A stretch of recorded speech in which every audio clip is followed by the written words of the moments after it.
Bueno, muy buenos días para todos de nuevo. Hoy tenemos a un invitado muy especial, es Óscar Serrano. Óscar es ingeniero químico de la Universidad Nacional Sede de Bogotá, es nuestro egresado y actualmente está haciendo su maestría en ingeniería ambiental en nuestra universidad. Óscar está desarrollando su tesis de maestría en la inventarios de emisiones y la implementación del modelo WRF para Bogotá con una alta resolución. Óscar tiene ya bastante experiencia en el uso de WRF y inventarios de emisiones. Entonces, en el día de hoy nos va a contar un poco qué es WRF y cómo funciona, y vamos a hacer un pequeño tutorial de instalación y una primera simulación. Entonces, Óscar, bienvenido y adelante. Buenos días a todos. ¿Me escuchan bien? Sí, Ok, sí, te escuchamos bien, adelante. listo. Muchas gracias, profesor, por la invitación. Bueno, entonces, voy a compartir pantalla.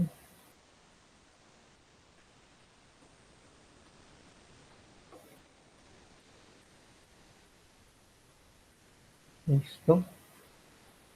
Bueno, entonces, la habla de hoy va a ser sobre la configuración para una simulación meteorológica anidada utilizando Word, la versión 4.3, que es su última versión. Entonces, empezamos por ¿qué es Word? Word es un sistema de cálculo numérico para predicción e investigación atmosférica. Entonces se puede utilizar para eh, realizar pronósticos meteorológicos, para realizar estudios. Se puede utilizar también para hacer estudios operacionales y se puede utilizar también para investigación. Esto quiere decir que se puede utilizar para eh, probar parametrizaciones físicas o probar la solución de eh, eh, microfísica atmosférica sin utilizar parametrizaciones. Word es software libre y de código abierto que puede ser modificado, distribuido y usado por la comunidad sin costo. Y prueba de esto es la gran cantidad de versiones de Word que existen. Existen versiones de Word para solucionar específicamente huracanes. Existen también versiones para solucionar la dispersión de contaminantes en tema de biomasa y en incendios forestales. Y también existen versiones para calcular la dispersión de contaminantes y reacción química de química atmosférica, como es WRF-Chem. WRF es un desarrollo conjunto por la ENCAR y la NOAA y muchas otras agencias estadounidenses y universidades alrededor del mundo. Y eso es posible precisamente porque la base del código de Word es abierto y permite modificaciones de todo el mundo. Entonces, ¿para qué se puede usar Word? Como ya les había comentado, se puede utilizar para investigación de física y parametrizaciones de física atmosférica. También se puede utilizar para hacer investigación de casos de estudio. Por ejemplo, revisar cómo es la meteorología durante ciertos episodios de contaminación atmosférica, o para comparar cuál es el rendimiento de ciertos modelos de elevación en la meteorología de una región. También se puede utilizar para realizar pronósticos y predicción atmosférica en tiempo real. Esto es utilizar observaciones y en muy poco tiempo obtener resultados para tomar decisiones o avisar a la comunidad. También se puede utilizar para hacer investigación de clima regional y estacional. Y esto significa que se puede utilizar para hacer predicciones promedios a lo largo de periodos en el tiempo para compararlos con climatología histórica. También permite hacer simulaciones globales. Esto es hacer correr simulaciones sobre todo el globo y compararlos con modelos globales o para hacer un escalamiento a una mayor resolución. Y una de las aplicaciones que más nos interesan a nosotros en calidad del aire, que es la investigación con química atmosférica acoplada, que lo que permite es ver cómo se transportan los contaminantes y también cómo reaccionan y generan contaminantes secundarios como el ozono.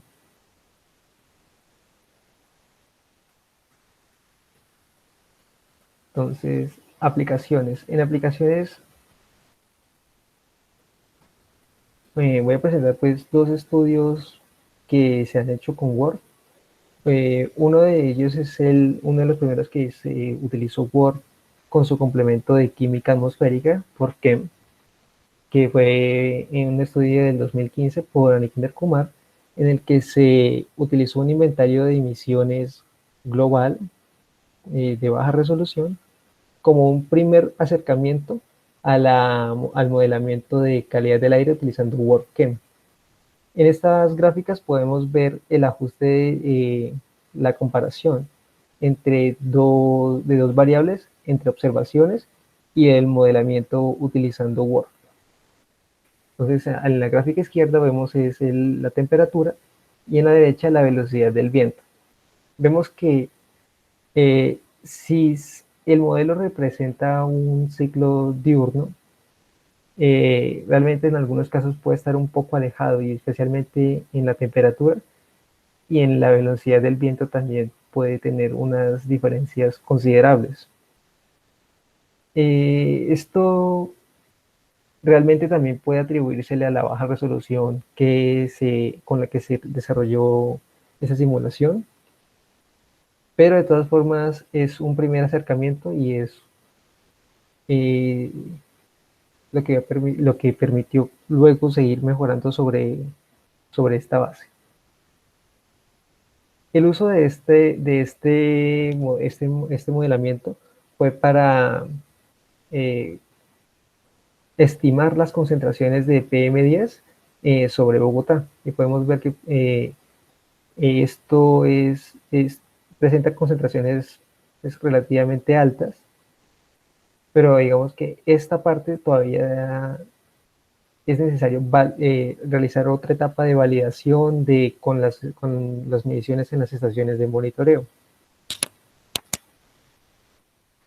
Otra de las aplicaciones que se ha hecho aquí en Bogotá es utilizar el modelo de Word para comparar el impacto de modelos de elevación digital, esto es la topografía del terreno en las variables meteorológicas.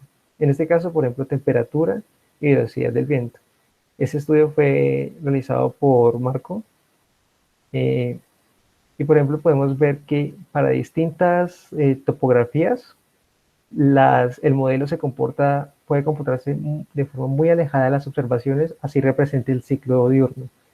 Y pueden tener diferencias de hasta 6 grados en el máximo.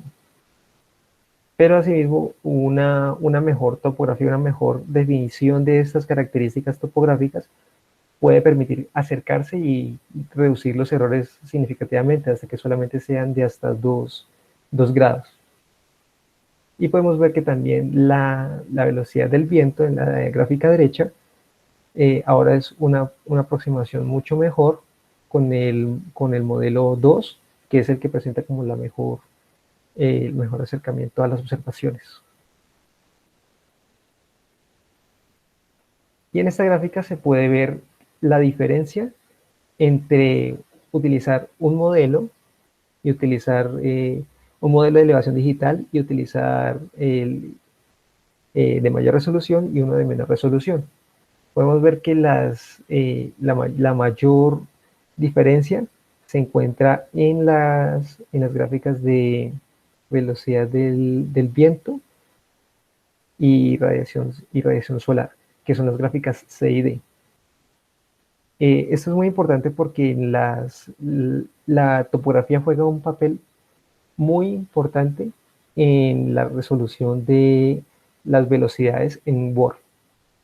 Esto es porque dependiendo de cuál sea la topografía y cuál sea el método de interpolación, las velocidades pueden cambiar porque eh, el modelo tiene que agrupar esas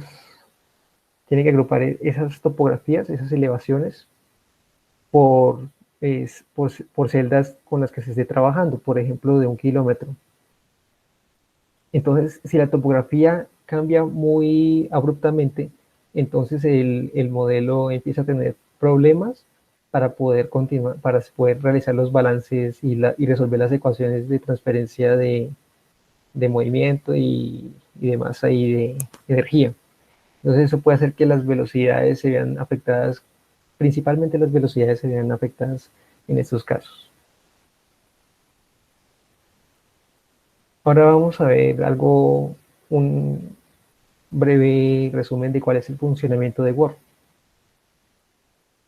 Entonces, eh, esta imagen pues yo la tomé de la guía y tiene bastantes cosas está simplificada, solamente muestra unas de las posibilidades de lo que se puede hacer con Word, del diagrama de flujo, lo que uno podría hacer para, por ejemplo, asimilar información o asimilar observaciones para poder mejorar o forzar el modelo a que dé mejores resultados. Pero en esta sesión vamos a centrarnos esencialmente en esto, que es obtener información terrestre, topográfica, y información de meteorología dinámica. Eso lo vamos a preprocesar y se lo vamos a ingresar al modelo Word. El modelo Word se va a encargar de resolver las ecuaciones de transferencia de masa, de energía y de movimiento. Y vamos a finalmente a visualizar el resultado de eso utilizando una herramienta que se llama NCView. No alcanzaremos a hacer postprocesamiento de la información, ya que pues eso ya requiere de más información, toca validar la información, toca construir gráficas y toca manipularla de otras formas, la salida del modelo. Pero sí podremos visualizar un poco lo que son campos escalares de temperatura y, y las componentes de la velocidad del viento, y también precipitación. Entonces, ¿cuál es el procedimiento básico? El modelo de Word se compone de dos etapas. Está la etapa de preprocesamiento y la etapa de la simulación como tal. La etapa de preprocesamiento tiene 3 ejecutables, que son 3 programas que uno compila y luego instala. Son el GeoGrid, el UNGRID y el MetGrid. El GeoGrid se encarga de tomar la información estática de la topografía según el dominio que le suministremos al modelo. Nosotros tenemos que configurar qué dominio queremos estudiar, y GeoGrid se encarga de tomar esa información para no tener que sacar toda la información del global. El UNGRID lo que hace es tomar la información dinámica, la meteorología, y extrae únicamente las variables que necesitamos de la información meteorológica.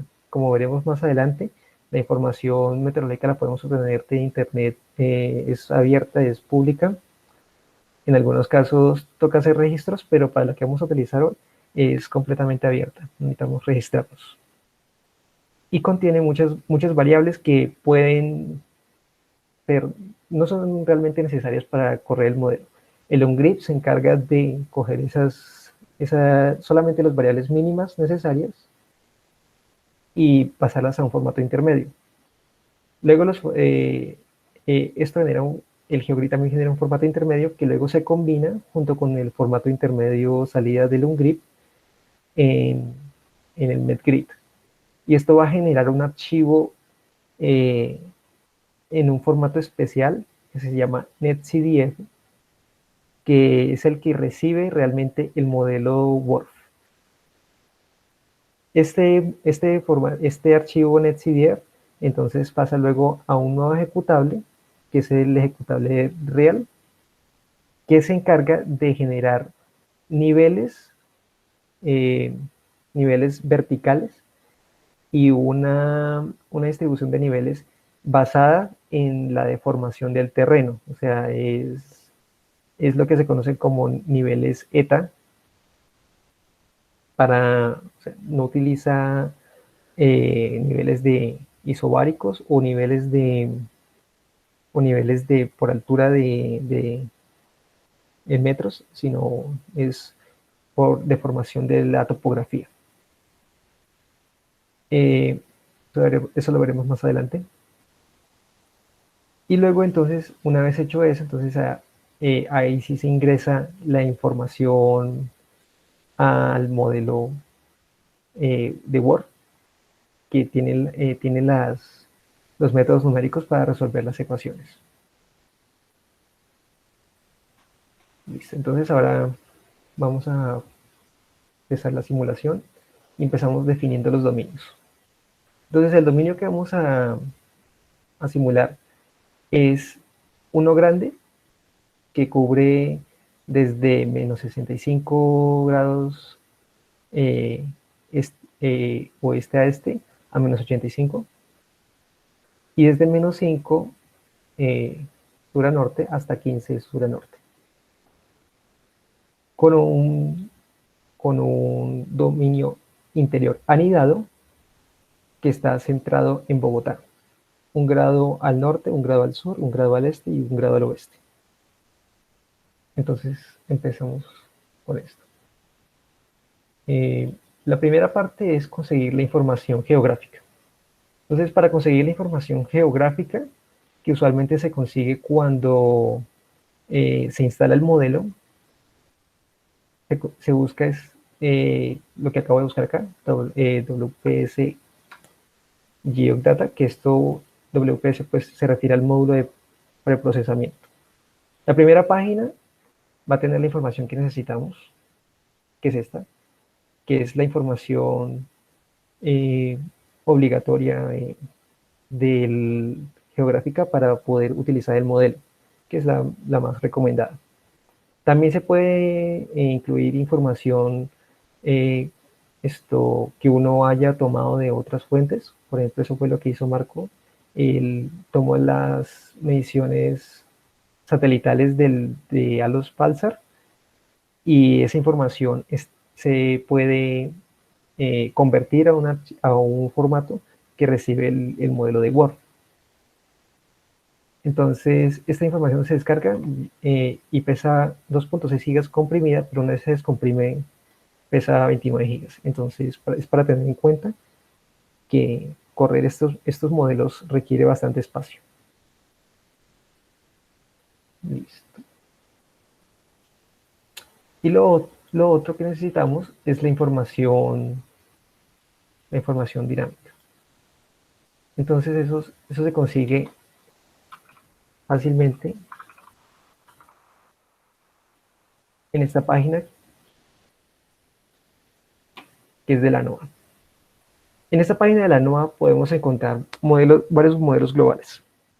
Tenemos algo que se conoce como el GDAS, que esto es el Sistema de Asimilación de Información Global.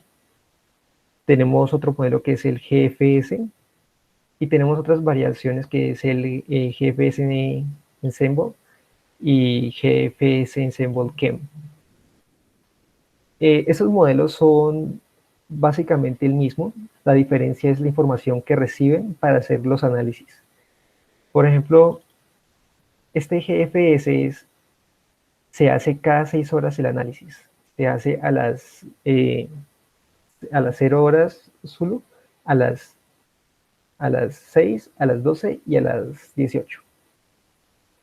Se hace 4 veces al día. Lo mismo el GDAS y los otros. La diferencia es que el GPS se hace tan pronto como llega el momento, se tiene información a las 0, a las 6, a las 12 y a las 18. En cambio, el GDAS, los análisis se hacen 3 horas más tarde. Esto es para dar tiempo de reunir más información, más observaciones de radiosondeos, mediciones satelitales, estaciones, etc. Entonces, en promedio, los análisis de GDAS tienen hasta 10% más información que los análisis de GFS. Para esta simulación nosotros vamos a utilizar GFS, pero realmente aquí lo que uno elegiría usar ya depende del objetivo de la simulación y pues en este caso solamente es una simulación de prueba. Entonces, y necesitamos para este caso particular unas 24 horas de archivos meteorológicos para facilitar la simulación. GPS los provee hasta 16 días, 16 días de pronóstico, mientras que GIDA solamente provee 9 horas de pronóstico. Entonces por eso vamos a utilizar GFS. Perdón. Entonces para descargarlo simplemente nos dirigimos aquí al link donde dice HTTPS para el GFS de una resolución de 0.25 grados horaria. Aquí nos dirigimos en este caso, la información para el 10 de junio. Está separado por días. Y la información creo que solamente dura una semana. Luego de eso se elimina. Y es necesario bajar archivos que solamente tienen resolución de cada 3 horas. Entonces aquí, por ejemplo, vamos a descargar la de las 0 horas del modelo atmosférico. Ese es para el GFS que discutimos antes. Este Wave es otro modelo, este es GFS Wave y tiene en cuenta interacciones con el océano para ¿cómo se dice eso? Ver las interacciones de las olas formadas por las corrientes de viento. Pero en este caso solamente nos interesa es el GPS normal. Entonces vamos aquí. Y esto nos va a mostrar toda esta lista de archivos. A nosotros nos interesan esos archivos en específico. Los que son el GFS, el modelo, la hora del análisis, la hora, el tipo el formato del archivo, que es GRIP2, que es el formato más comúnmente utilizado para distribuir archivos de información meteorológica. También está GRIP1, pero en ese caso esta información se distribuye en GRIP2. La resolución, que es 0.25, y la hora del pronóstico. Cuando la hora del pronóstico es 0, significa que no es pronóstico como tal, sino que es un análisis de las observaciones. A partir de 1, entonces ya son pronósticos. Pronóstico de la primera, la segunda y la tercera y así, hasta la hora 120. Creo que son 3 días en los que el pronóstico se hace de forma horaria. Luego, desde el tercer día hasta el día 16, se hace cada 3 horas. Entonces, se descarga esto. Vamos a descargar los primeros 24, ya los tengo descargados. Y son estos. Perdón, Oscar, una pregunta. ¿Sí? ¿Cuál es la resolución de estos datos? La resolución de estos datos es de 0.25 grados espacial. 0.25. Eso es, aquí en el Ecuador, eso sería más o menos 25 kilómetros, 30 kilómetros. Ya, ok. No sé si los estudiantes tienen alguna pregunta también o comentario. Si quieren, pueden ir escribiendo en el chat, ¿no? Cuando tengan alguna duda. Bueno, vale, Oscar, gracias. ¿Sí? Ok. Listo. Ok, entonces esos datos de 0.25 grados, pues no son los más finos, se pueden conseguir más finos incluso de resoluciones de 8 kilómetros, pero Esos usualmente suelen ser análisis o reanálisis, que los reanálisis son datos que son datos meteorológicos que se han obtenido luego de que ya se tiene mucha más información y no se está sujeto a las ventanas de tiempo eh, requeridas por esos modelos para ser operacionales. Como vimos, estos solamente tienen como una ventana de 3 horas en el caso de GDAS para, para hacer los análisis. En cambio, un reanálisis no tiene esas restricciones de tiempo y puede tomar mucha más información. Y es lo preferido para hacer casos de estudio, para poder investigar en casos de estudio. Bien, entonces, descargar esta información manualmente pues no es lo ideal. Usualmente se utilizan scripts y es muy sencillo en realidad. Solamente uno especifica el directorio en el que se va a descargar, especifica las fechas y mediante un bucle en el lenguaje de programación más utilizado en Linux, que sería Shell, uno utiliza esos programas como wget para descargar los archivos. Bien, entonces una vez que ya se tiene la información, entonces ya se puede proceder a empezar a hacer el procesamiento. ¿Alguna pregunta hasta aquí?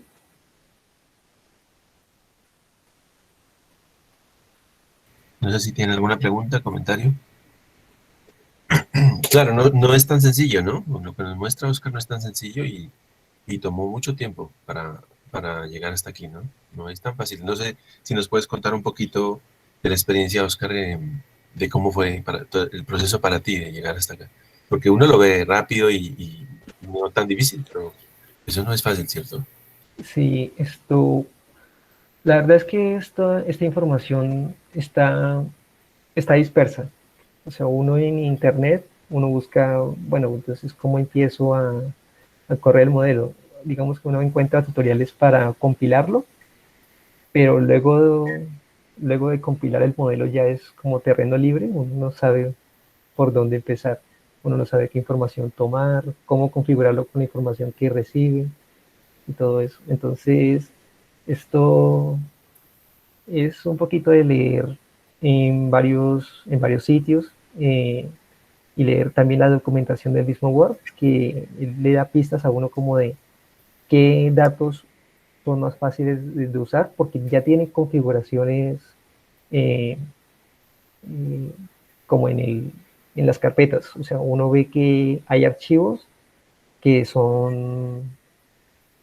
que los vamos a ver más adelante, que son configuraciones, son presets para poder utilizar información que se encuentra pública o que uno puede descargar registrándose en los sitios web de estas entidades que publican análisis o pronósticos o reanálisis. Listo. Entonces, Gracias. continuemos con esto. Entonces, no sé qué tan familiarizados estén con Linux o con Unix. De pronto los que tengan Mac estarán más familiarizados con estos comandos. Eh, Linux y Unix se manejan desde la terminal más fácilmente. Uno podría hacerlo también con interfaces gráficas, pero realmente uno esto lo hace a mano la primera vez y luego de eso lo continúa, uno hace un programa que ejecute los comandos que uno ejecuta más frecuentemente y se olvida de eso. Entonces, en ese orden de ideas, una interfaz gráfica solamente es un impedimento para hacer las cosas rápido en ese tipo de situaciones. Entonces, pues, al principio, al principio duele aprenderse esos comandos, pero ya luego uno se acostumbra y se vuelve una segunda naturaleza. Entonces, empezamos aquí primero, aquí vamos a asumir que ya el modelo está compilado y uno tendría específicamente estas carpetas. El módulo de preprocesamiento, módulo de preprocesamiento, el modelo y la información estática y la información dinámica, la metodología. Entonces, uno empieza en la carpeta de preprocesamiento. Entonces, con CD uno cambia de directorio, cambia la ruta, y con PWD uno puede ver en qué directorio está.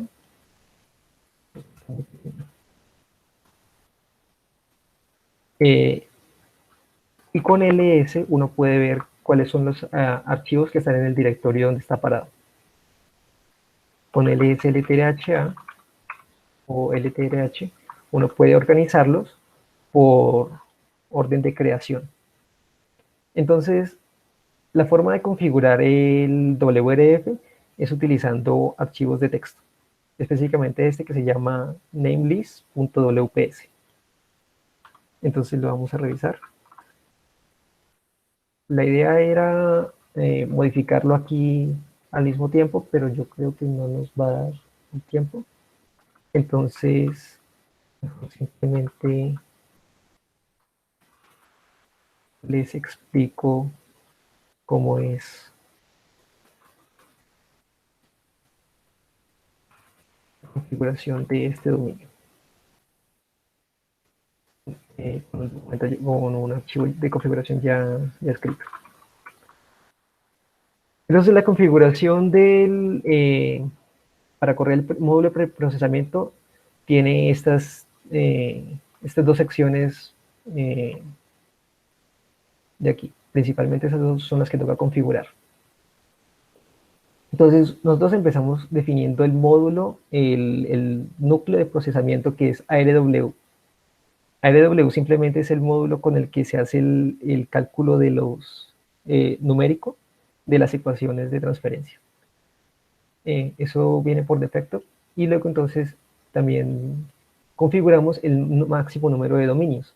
En este caso, como vimos, tenemos un dominio grande que abarca todo Colombia y un dominio pequeño que está centrado en Bogotá. Entonces, tenemos dos dominios. Tenemos que especificar la fecha de inicio y la fecha final. En este caso, yo ya corrí la simulación para 24 horas, pero para propósitos de demostración, y pues porque estamos restringidos por el tiempo, entonces solamente vamos a correr 6 horas. Entonces, aquí especificamos la hora de inicio de los datos que habremos descargado, que por ejemplo estos son para el 10 de junio, para ambos dominios. ¿Cómo los configuramos para ambos dominios? Resulta que Word se configura por columnas. La primera columna luego del igual, corresponde o al primer dominio, al dominio más grande, o a todos los dominios si no hay más columnas. Entonces, por ejemplo, en la fecha de inicio sí se requiere que haya 2 columnas, y si tuviéramos tres dominios anidados, o sea, un dominio grande y otros 2 anidados, entonces necesitaríamos otra columna acá. Y especificar la fecha de inicio otra vez. En este caso especificamos la fecha de inicio 2 veces la misma fecha y la fecha final, que es 6 horas después. Los datos que descargamos son de resolución horaria, entonces tenemos que especificar esa resolución en segundos. Luego de eso, entonces, como les había comentado, tenemos 3 ejecutables en el módulo de preprocesamiento. Tenemos el módulo GeoGrid, que se encarga de extraer la información geográfica del dominio que nosotros queremos. Entonces, nosotros especificamos la identificación del dominio exterior, que para el dominio exterior pues solamente va a ser 1, y para el dominio anidado dentro del dominio exterior, el dominio padre, o sí, el que dice acá parent it, es el 1. Y luego especificamos la razón de escalamiento. La razón de escalamiento se refiere a que el primer dominio, el dominio grande, va a estar corriendo a una resolución más baja que el dominio pequeño. O sea, en este caso, el dominio grande va a estar corriendo a 10 kilómetros. Entonces vamos a tomar los datos de GFS, que están a 25 o 27 kilómetros, y los vamos a traer a 10 kilómetros en el primer dominio, y en el segundo dominio los vamos a traer a un tercio de esa distancia, o sea, a 3.333 kilómetros. Aquí siempre se toma números impares, y siempre es 3 o 5. No se toma números pares, porque si no el modelo puede botar error en las configuraciones usuales. Se pueden tomar números pares, pero solamente si estamos haciendo una simulación anidada sin retroalimentación de dominio pequeño al dominio grande. Esas simulaciones usuales que el caso base que muestra la página web de Word, se recomienda utilizar anidamiento con retroalimentación. El único caso en el que se recomienda que no se haga anidamiento con retroalimentación es si uno ya corrió un dominio grande por varios meses o años y necesita hacer un escalamiento hacia abajo de esa información, pero hacerlo es muy costoso. Solamente en ese caso es que los desarrolladores recomiendan que uno lo haga sin retroalimentación, porque es muy costoso computacionalmente. Entonces, para los casos, para nuestros estudios, usualmente siempre esto va a ser o 3 o 5. Entonces, luego de eso, empezamos a definir la geometría del dominio. Y la geometría del dominio ya es algo un poco más complicado. Lo primero que nosotros vamos a hacer es definir el dominio exterior, el dominio que abarca Colombia. Entonces nosotros tenemos que especificarle el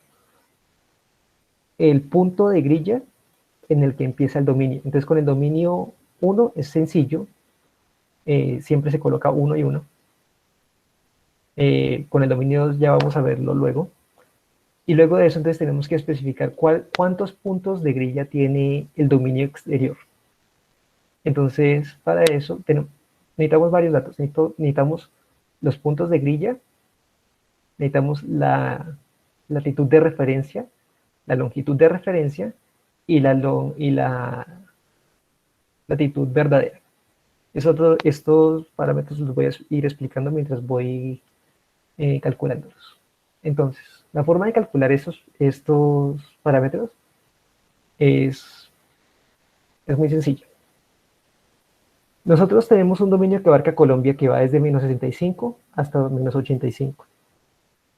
Entonces, la longitud de la longitud de referencia va a ser simplemente el punto medio entre estas dos longitudes.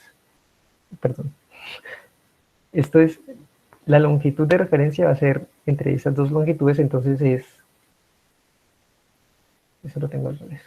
Perdón. Aquí esto es menos 75. Menos 75 porque es el punto medio entre esta y esta longitud.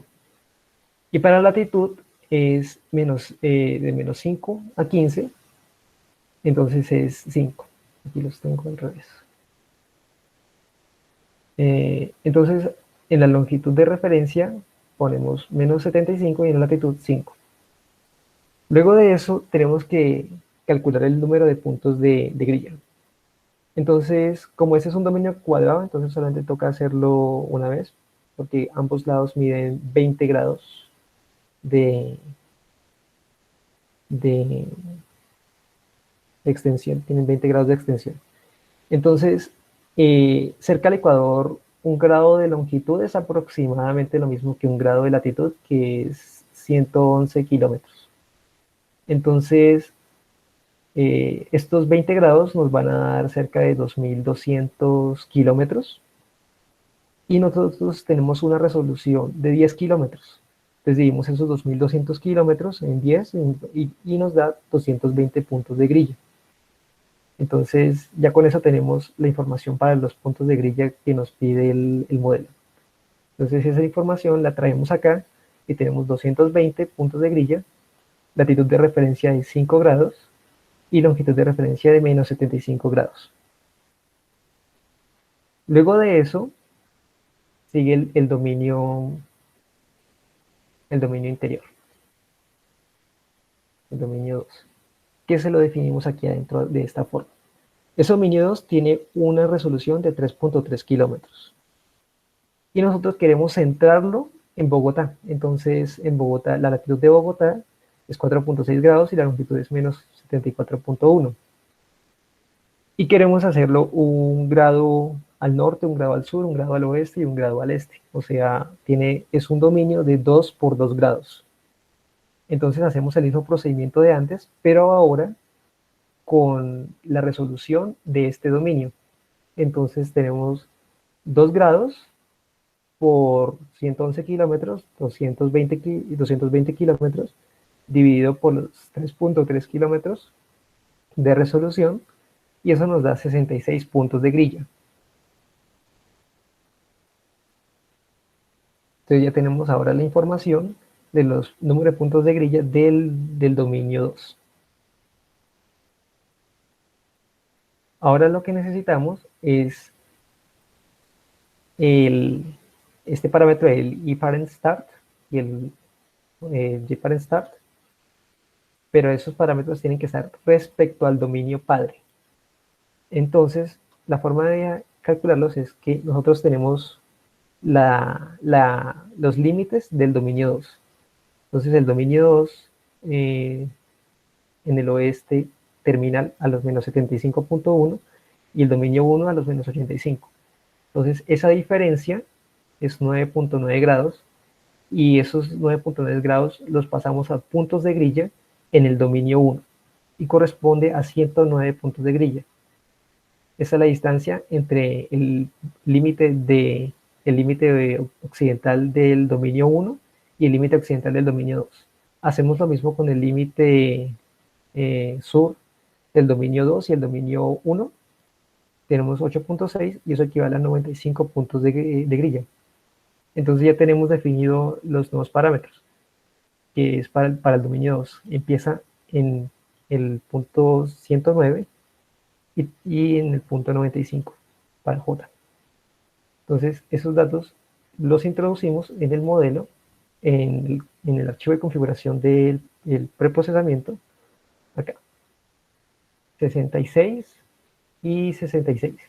Aquí está 67 porque cuando ustedes colocan 66 y lo guardamos, y ahora vamos así tenemos lo mismo que... bueno, aquí también falta configurar una cosa. La proyección. Entonces, bueno, aquí ya tenemos configurado los puntos de grilla, tenemos configurado los puntos de grilla donde inicia cada dominio, que eso es lo que habíamos dicho antes, se inicia en el 109 en I y en el 95 en J. Ya tenemos configurada la longitud de referencia, longitud y latitud de referencia. Ahora solamente nos falta configurar la proyección del mapa, y esto que es la latitud verdadera. Estamos en el trópico, entonces una buena opción es elegir la proyección de Mercator. Si estuviéramos en latitudes medias, eso es de 30 a 60 grados, entonces nosotros preferiríamos utilizar la proyección de Lambert. Y si estuviéramos en latitudes muy altas, de 60 a 90, tendríamos que utilizar una proyección polar estereográfica. Entonces, ¿qué es eso? Entonces nos vamos acá. Esto lo explica mejor.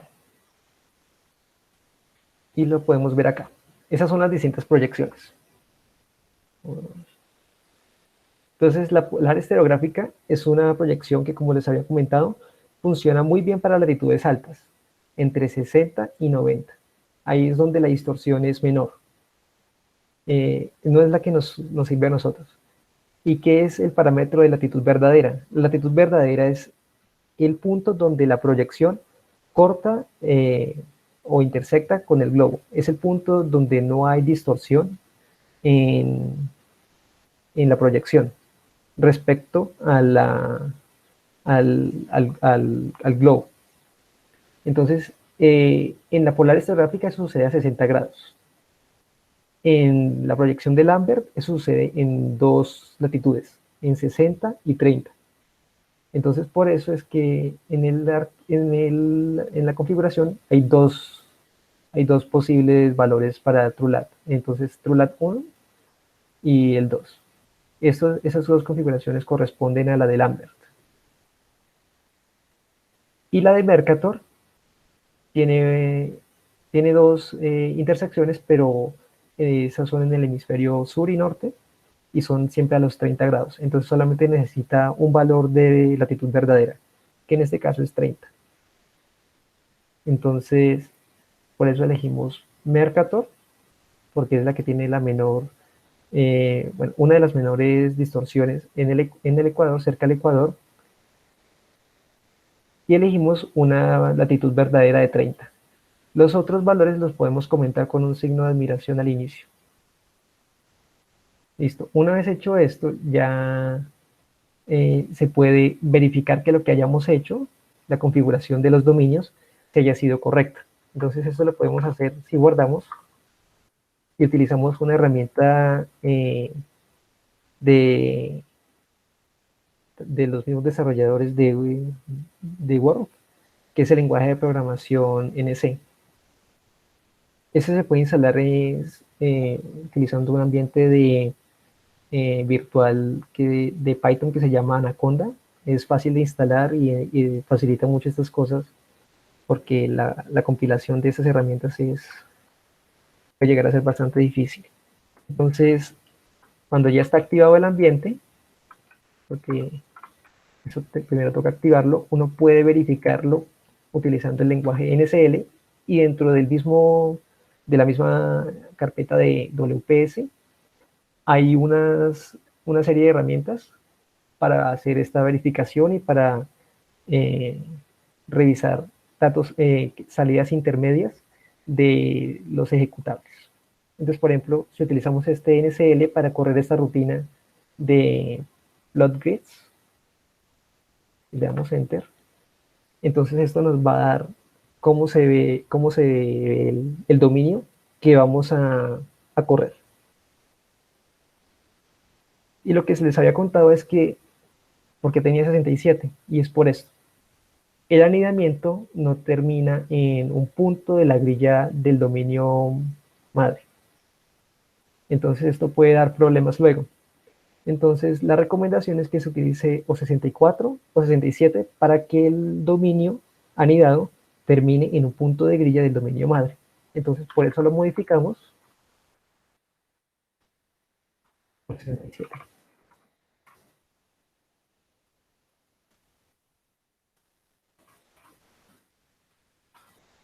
Listo. Ahora solamente queda un último paso que corresponde a la información topográfica o geográfica como tal. ¿De dónde sale esa información? Entonces, nosotros primero tenemos que especificarle dónde está esa información. Y eso se hace en esta opción que es GeoData Path. Y uno tiene que decirle la carpeta donde está. La ruta, esto uno la elige, puede estar en cualquier parte del computador, pero uno tiene que ser explícito en dónde está esa información. Y una vez ya tiene configurado eso, la ruta, uno puede modificar los archivos geográficos que utiliza. Los archivos geográficos uno los puede encontrar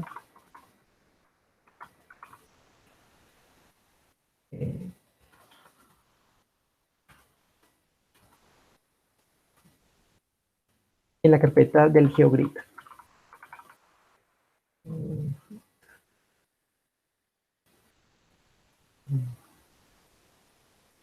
GeoGrid. En esta carpeta del GeoGrid uno puede encontrar unas tablas, geogrid.tbl.nmm o Fire o ARW. Eso se refiere a lo que les había mencionado antes, que es el el módulo numérico con el que se resuelven las ecuaciones. Nosotros estamos utilizando ARW, también está ARW con el complemento químico, pero en este caso donde nos interesa es el ARW. Entonces, en la tabla de GeoGrid TBL, ARW, uno puede ver todas las opciones. Las secciones están separadas por estos iguales y nos indican cuáles opciones tenemos para elegir modelos, por ejemplo, esto es para elevación. Entonces, para elevación nosotros tenemos que, por defecto, cuando seleccionamos aquí Default, él nos va a llevar a esta carpeta. Topo GMTD, que esto corresponde a GTopo, con una actualización. Pero uno le puede especificar cualquier otra, perdón, uno le puede especificar cualquier otra ruta. Uno incluso le puede modificar esto para añadir archivos propios que uno haya encontrado de otras fuentes. Uno las puede incluir en la carpeta, en la misma carpeta que los demás archivos geográficos que es la que especificamos antes. Uno puede crear su propia carpeta ahí y especificar la ruta y otro nombre. Entonces, esta primera sección corresponde a la elevación del terreno. La siguiente sección corresponde a la cobertura de uso de suelo. Entonces, la que usa aquí por defecto es la de MODIS, de uso de suelo, con 20 clases. Eso con clases se refiere a si es uso urbano, uso industrial, uso para agricultura, etcétera. Eso tiene que ver con que, dependiendo de cuál es el uso, entonces también hay una interacción en suelo atmósfera diferente. Por ejemplo, ¿cómo se dice esto? El, el balance radiativo, o el balance de evapotranspiración, eso se tiene en cuenta es con el uso de suelo. Aquí eso está para 30 segundos. Eso es más o menos 1 kilómetro. Es más o menos 1 kilómetro.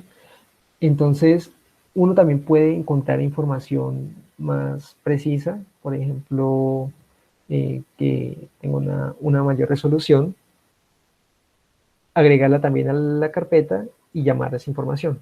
Asimismo, hay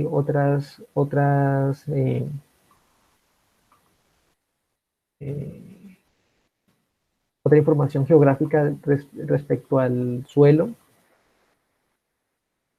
También tenemos una específica para el albedo, para la fracción de vegetación, etc. Si uno quiere especificar algo, uno simplemente puede cambiar este default por por una de las opciones que nos muestra aquí este archivo. Entonces, si por ejemplo queremos utilizar topo 30 segundos, que se encuentra en la carpeta topo 30S, que ya no se encuentra incluida en los archivos que descargamos, porque fue reemplazada por este. Entonces lo que uno tendría que hacer es cambiar el default que aparece acá por GTopo 30 segundos. De nuevo, esto es solamente si uno tuviera alguna razón para hacerlo, porque ya, primero, los archivos no están incluidos, y segundo, ya hay algo mejor. Si uno quisiera añadir algo más, o sea, utilizar no el archivo por defecto de cobertura de suelo, y un archivo diferente al que está por defecto para elevación, uno puede especificar ambos separados por un signo más. Entonces, por ejemplo, si fuéramos a utilizar GTopo 30 segundos y fuéramos a utilizar por ejemplo, USGS 2 metros, entonces lo que tenemos que hacer es colocar un más e escribir el nombre, USGS 2 metros. pero pues ninguno de los dos está. Entonces simplemente vamos a dejarlos como default y guardamos. Ya con eso queda completamente definido la configuración de GeoGrid.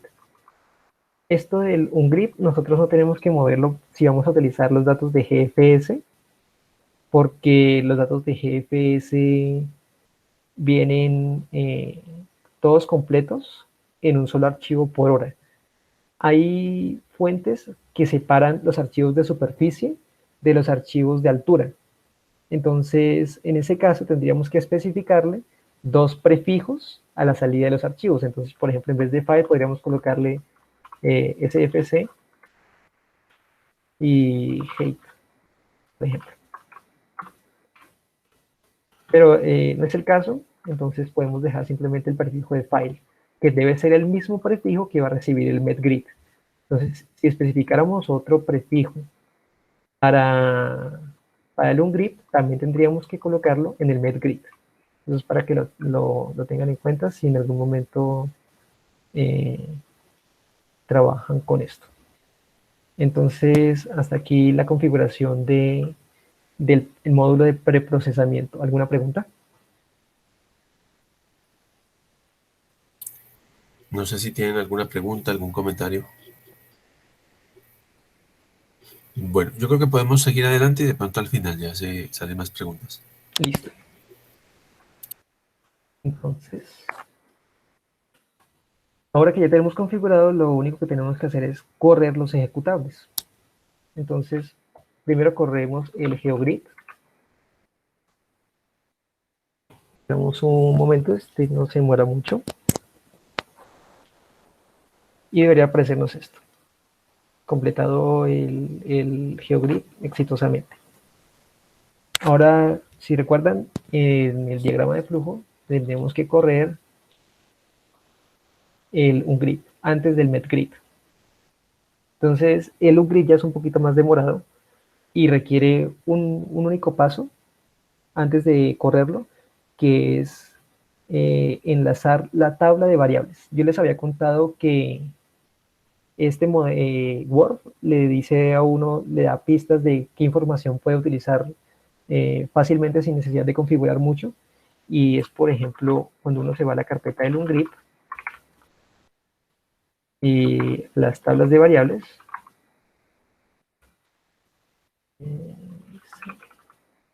Uno puede ver que esas son todas las tablas de variables que hay. Tenemos tablas de variables para esto, AFW, para el modelo ERA, para el modelo ESMWF, que ese es el que yo les había comentado que tiene resoluciones de 8 kilómetros, que es resolución muy alta. Y tenemos una específica para GFS, vTable GFS. Entonces, si uno va a revisar la tabla de GFS, vTable GFS, que esto se ve feo. Entonces, la tabla de GFS le dice a uno, bueno, en el archivo que uno se descargó, qué variables hay y cómo se llaman. Porque uno también puede manipular esos archivos con otros programas de visualización. Entonces, por ejemplo, con esto uno puede revisar qué variables existen. Está la variable TT, que es la temperatura, y la variable, la componente en X del viento, la componente en Y, las unidades, y con sus unidades respectivas. Entonces, lo que hay que hacer es enlazar esta tabla de variables a la carpeta del preprocesador. Enlazar es en lo que en Windows llamaríamos hacer un acceso directo. Entonces, para hacer ese acceso directo, utilizamos un comando en Unix, que es ln. ln significa, es para hacer links simbólicos, que es como se llaman en la terminología de Unix. Entonces, para hacer el link simbólico, simplemente es ln -sf, le damos la ruta, que en este caso es un grid, la carpeta variable table, y le especificamos cuál queremos, que es la tabla de variables de GFS. Y la copiamos un link simbólico que se llame vtable. Así es como la va a buscar el ungrip.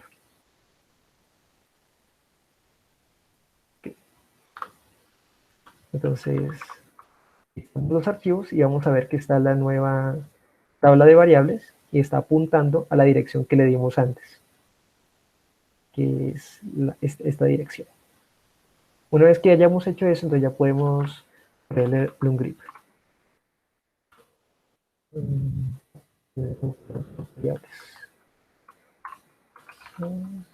Esto es algo que hacer, son variables que uno debería tener levantadas y uno debería conocer porque son necesarias para compilar el modelo. O sea, son parte del procedimiento. Y usualmente uno las tiene que levantar también cuando va a correr el modelo. Entonces, ya podemos correr el ungrip.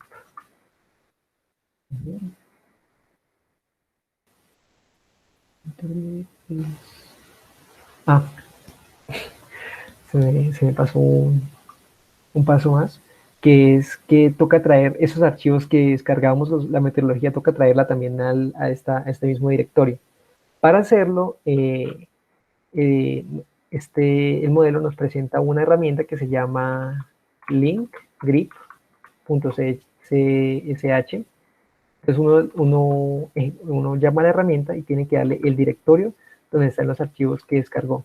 Entonces los archivos que descargué están en la carpeta anterior, se simboliza con 2 puntos, en la carpeta data y el nombre de los archivos. Entonces los archivos todos tienen la misma forma del nombre, que es lo mismo y cambia solamente los últimos 3 dígitos. Entonces simplemente los llamamos como GFS, le damos tab y él nos autocompleta, y para llamarlos todos simplemente le damos un asterisco y así él los linkea a todos. Entonces listamos los archivos y ya tenemos los nuevos enlaces a la ruta que le dimos antes. Y ya con esto podríamos correr. De nuevo esta parte se demora un poquito, por eso solamente limité la demostración a las primeras 6 horas en vez de las 24. Mientras te puedo hacer una pregunta, Oscar. ¿Cómo es la configuración de tu computador? ¿Cuánta RAM tienes? ¿Cuánto? Sí, esto, esa parte es importante. Para correr el modelo, uno realmente lo puede hacer en cualquier computador. La diferencia es cuánto se va a demorar. Entonces, digamos, en mi computador, que este es un computador que tiene un Ryzen 3900X, que es un procesador de 12 núcleos y 24 hilos. 24 hilos significa que yo puedo correr el modelo en 24 instancias, entonces eso acelera el procesamiento. Entonces, por lo general, para este modelo, entre más núcleos tenga, entre más hilos tenga el procesador, mejor. RAM también, entre más tenga, mejor. Por ejemplo, en este computador tengo 32 GB de RAM y todas las consume cuando está haciendo la simulación.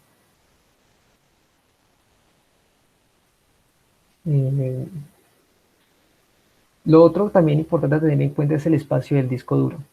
Esa es una simulación corta y solamente es 24 horas, entonces no consume mucho espacio, pero cada archivo de 1 hora pesa 500 megas, entonces eso va sumando rápidamente. Ya cuando uno tiene 24 horas, ya está ocupando 12 gigas de espacio, y si uno va a hacer una simulación de un mes, ya son 300 gigas o más de espacio las que necesita solamente para almacenar la información meteorológica. Cuando uno está generando ya la información de los archivos intermedios, son otras 150 gigas solamente en archivos intermedios. y cuando está generando la simulación va escribiendo nuevos datos a mayor resolución, entonces eso va a generar todavía más peso. Entonces, si uno está corriendo simulaciones de un mes, puede fácilmente estar ocupando 1 TB.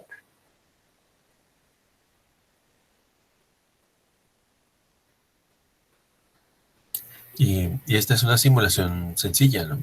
Sí, esa es una simulación Sí, sí, sencilla. de las más sencillas que hay. Si esto es La más sencilla, ¿no?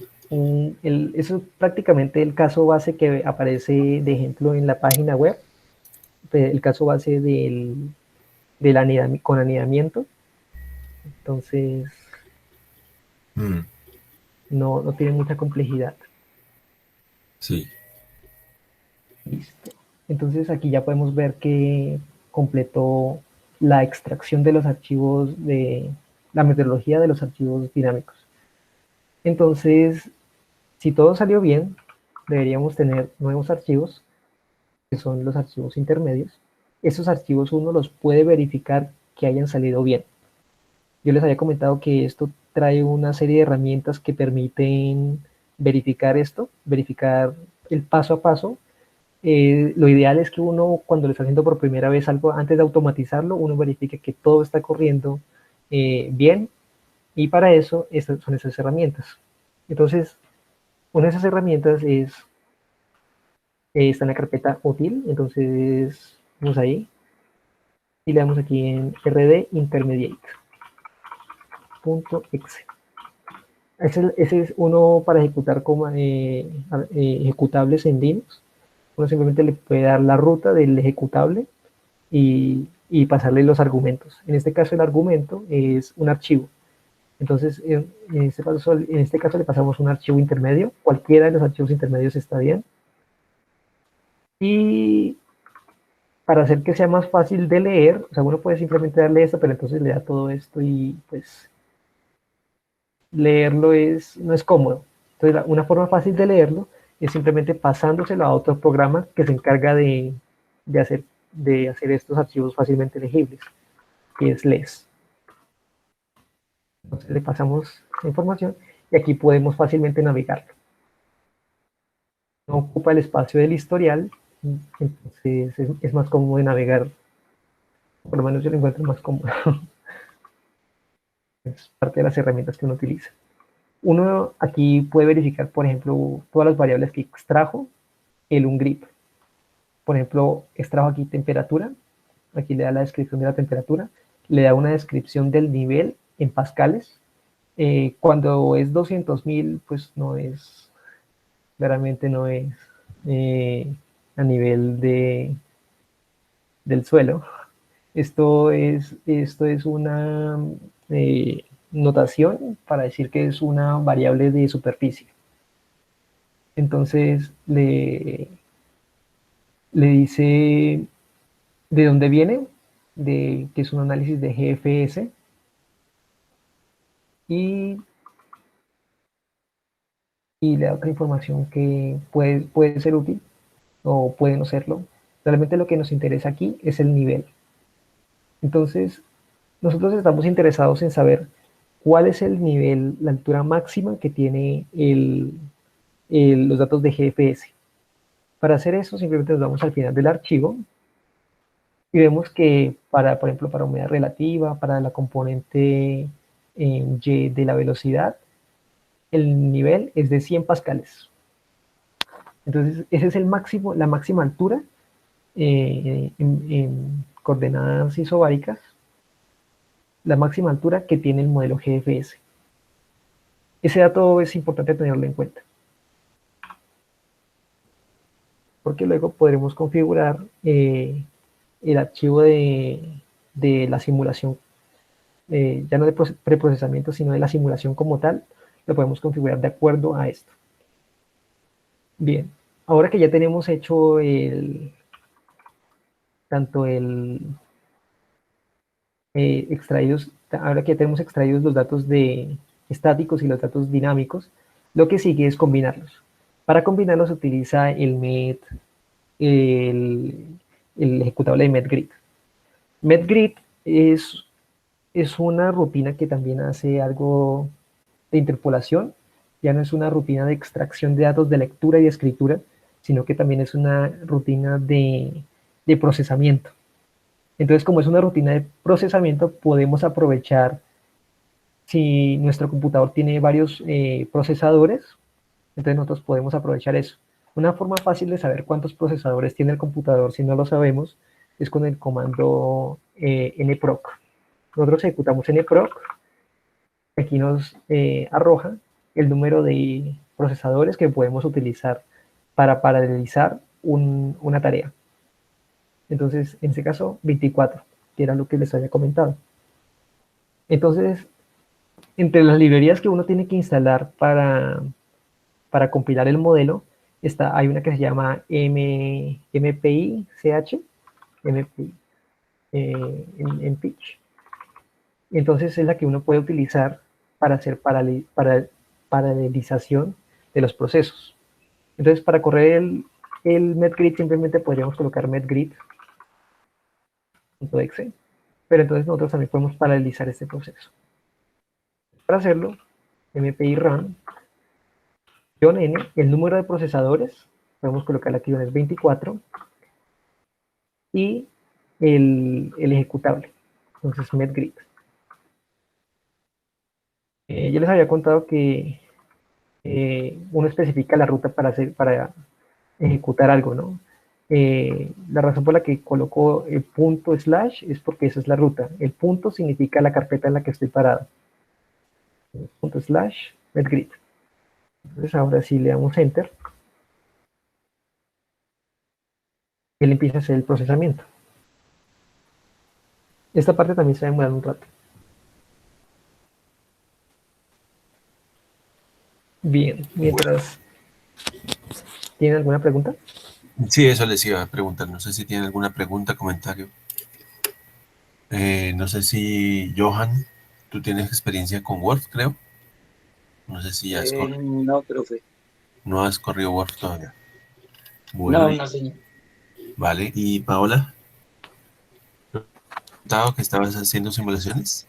Sí, sí, señor, pero pues digamos que no alcanzamos a llegar hasta a utilizar el programa porque como entramos en paro, Ajá. entonces no lo pudimos, digamos que llegar hasta allá, pero hicimos como todo lo que explicaba Oscar al principio, como todos los programas anteriores, cómo descargar las bibliotecas y todo eso para poderlo utilizar correctamente. Y se supone que retomando ya terminaríamos para poderlo ejecutar. Ah, bueno, listo. Bueno, espero te sea de utilidad, ¿no? Lo que estamos viendo ahora. Sí, claro, claro que sí. Ahora está viendo laboratorios meteorológicos, ¿cierto? Sí, sí, señor.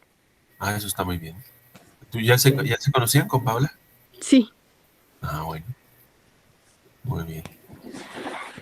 Bueno, pues sí, como se dan cuenta, no es sencillo, ¿no? Es muy complejo. En términos de métodos numéricos, esto es de lo más avanzado que hay, ¿no? Modelación meteorológica es sobre todo el modelar meteorología es muy, muy complejo, es muy difícil, son muchas variables. Por eso los modelos son así. Incluso, miren ustedes, el sistema operativo es diferente, ¿no? Entonces, es muy bonito para aprender, ¿no? Sobre cosas muy avanzadas. Y en eso estamos con Oscar y al final de pronto Oscar nos cuenta un poco lo que está haciendo en su tesis, porque este es solo la introducción, ¿no? Lo que está haciendo Oscar es incluso más complejo. No sé si se demora todavía Oscar y nos alcanzas a contar ahorita lo que estás haciendo en tu tesis. Sí, pues el tema principal de mi tesis es hacer,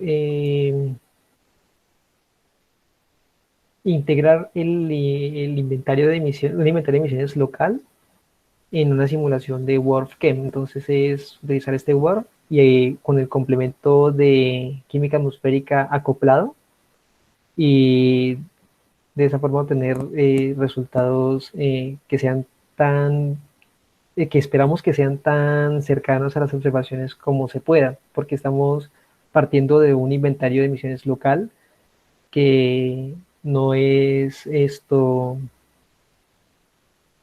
que es una mejor aproximación que lo que se hace usualmente al principio, que es utilizar inventarios de emisiones globales, porque los inventarios de emisiones globales pues tienen tiene sus limitantes, que es principalmente la resolución. La resolución que tienen es de máximo, creo que es 0.1 grado.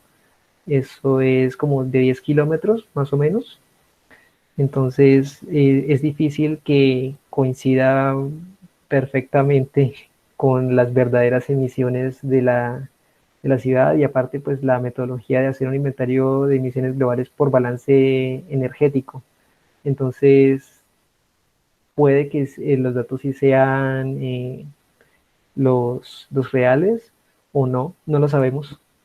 Eso lo único que se puede hacer es validarlo, pero eso es lo máximo que se puede hacer. Tampoco se puede mejorar mucho la resolución porque no tenemos forma de desagregarlo, porque tampoco tenemos acceso a la metodología.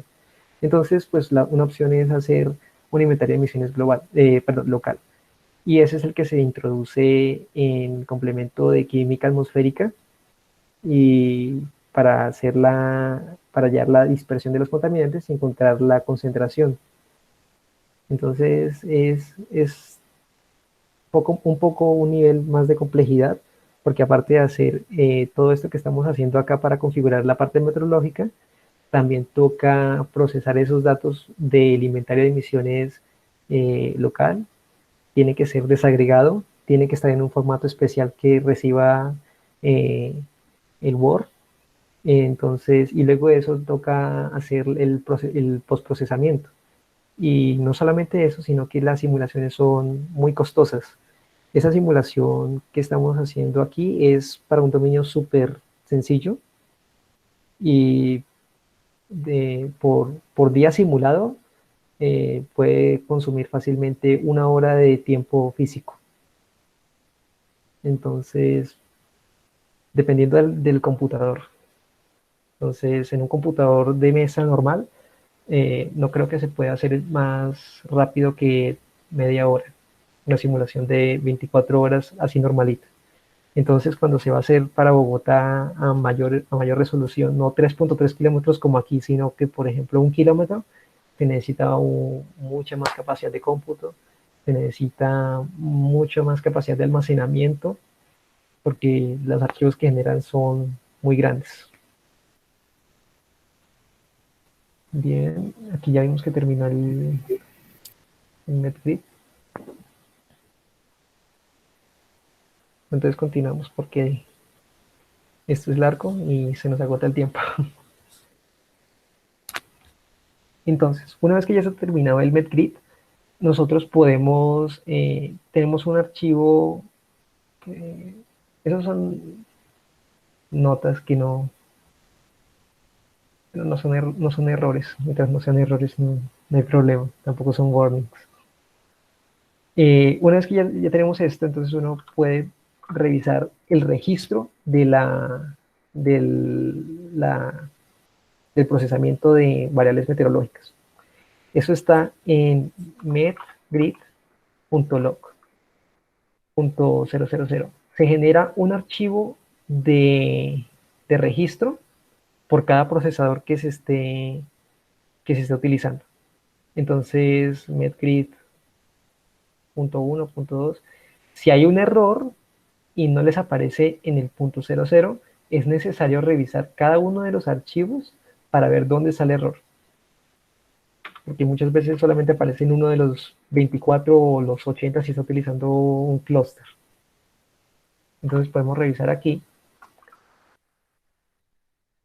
y podemos revisar que haya terminado bien.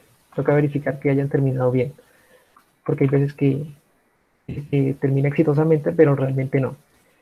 Entonces, lo primero es revisar el registro. Lo otro que podemos hacer es revisar el archivo de salida. El archivo de salida es este, para el dominio 1 y para el dominio 2, que es el que tenemos anidado. Si se dan cuenta, son archivos que terminan en .nc, son archivos ya netcdf, que son los que recibe el modelo de Word. Entonces nosotros podemos visualizarlos con herramientas específicas para netcdf. Y una de esas herramientas es NCView, que era la que les había comentado antes, que es una herramienta de visualización. Entonces, NCView se puede instalar mediante el entorno de Anaconda de Python. Y entonces, sí, a NCView le podemos dar, simplemente lo llamamos, ejecutarle, y le damos el nombre de uno de los archivos, por ejemplo este.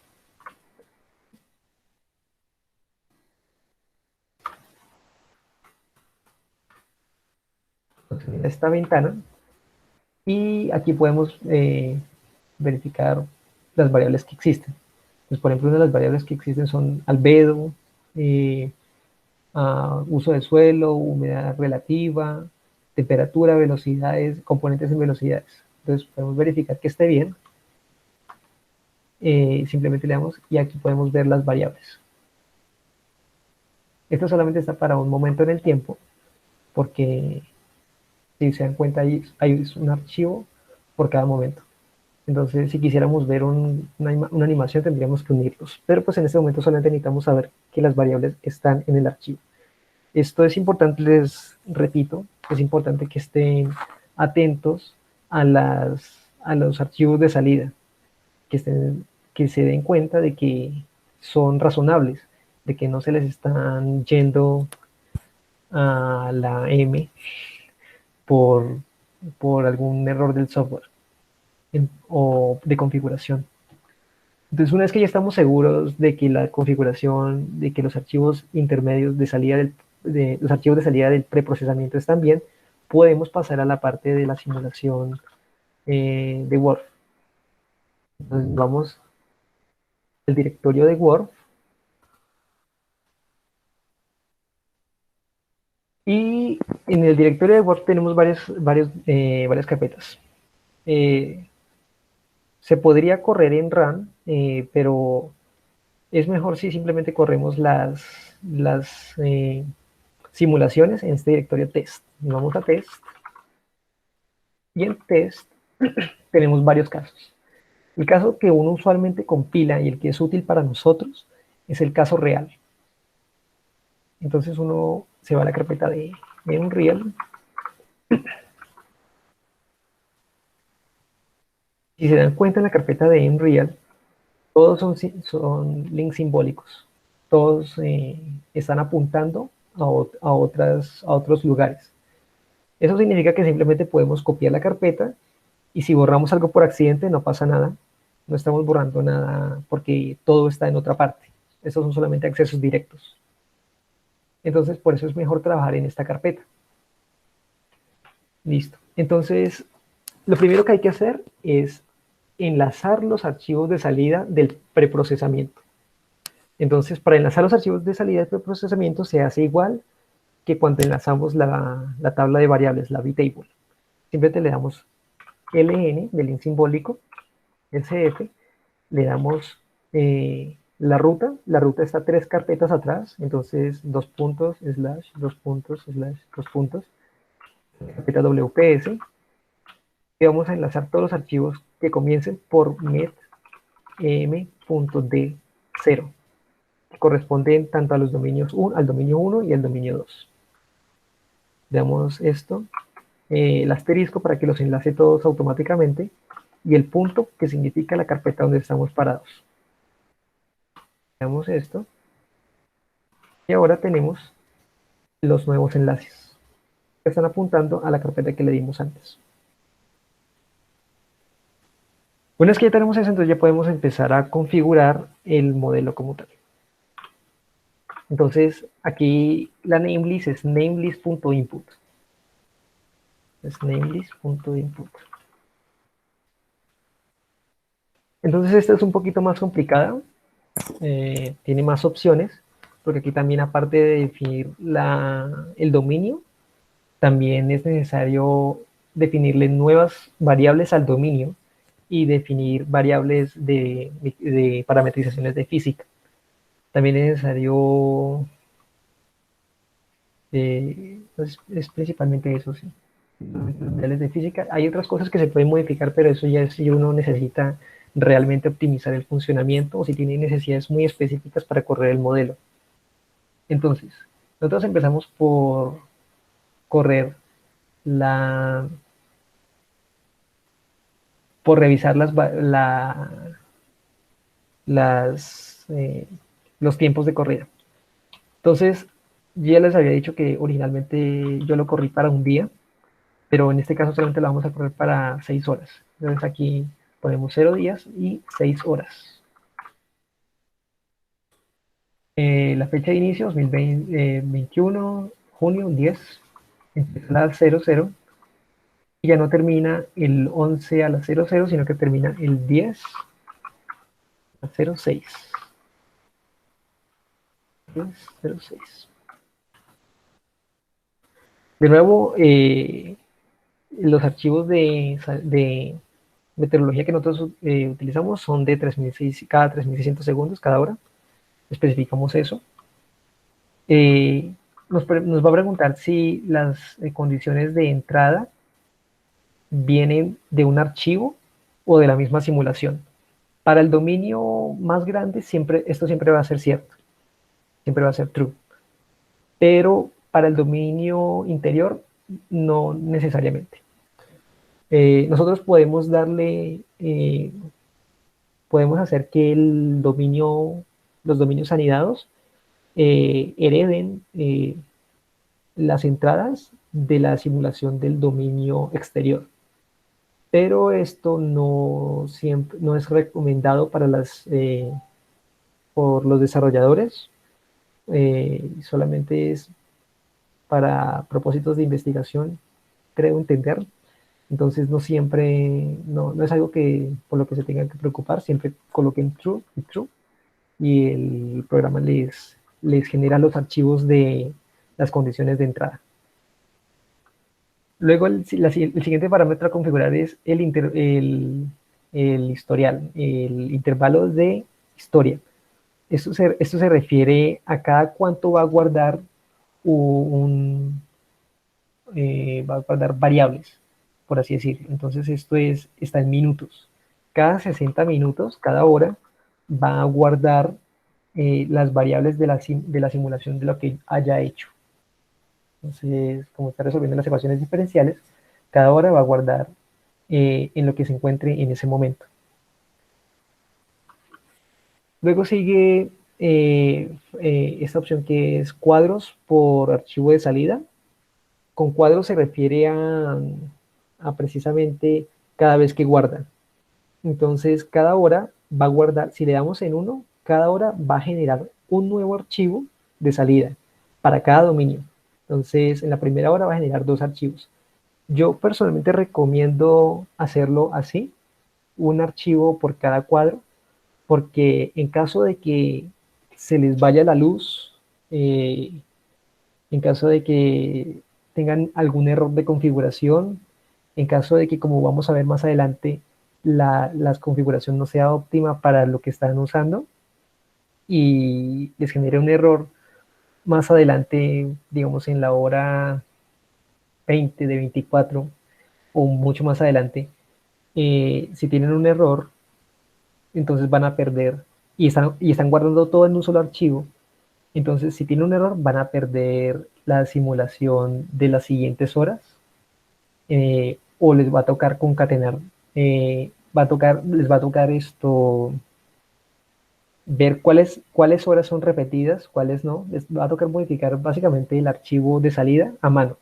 Mientras que si ustedes están generando un archivo de salida por cada hora, entonces ustedes simplemente, si tienen un error, paran la simulación, miran a ver cómo solucionan el error, y de ahí en adelante generan nuevos archivos que pueden concatenar fácilmente porque no tienen que modificar ningún otro archivo que ya está consolidado.